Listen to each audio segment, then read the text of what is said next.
বিসমিল্লাহির রহমানির রহিম। এখন শিখবো আমরা দুইটি হরফ র, জা, এই দুইটার ভিতরে পার্থক্য। দুইটি হরফ, একটা হচ্ছে র আর একটা হচ্ছে ঝা।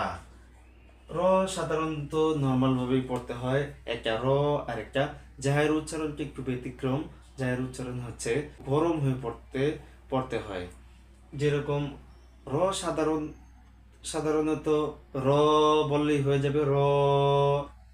ঝায়ের ক্ষেত্রে একটু উচ্চ সুরে বলতে হবে, যেরকম ঝা ঝা। যেমন র ঝা, র ঝা। এটা এটা হচ্ছে র আর এটা হচ্ছে ঝা ঝা। তাহলে এই দুইটা হরফ হয়ে গেছে। তাহলে এরকম করে পড়বো। আর আমাদের এই নতুন নতুন ভিডিওগুলো পেতে আমাদের ইউটিউব চ্যানেলটি সাবস্ক্রাইব করে রাখবেন, যাতে করে নতুন ভিডিওগুলো আপনার মোবাইলে খুব সহজেই চলে যায়।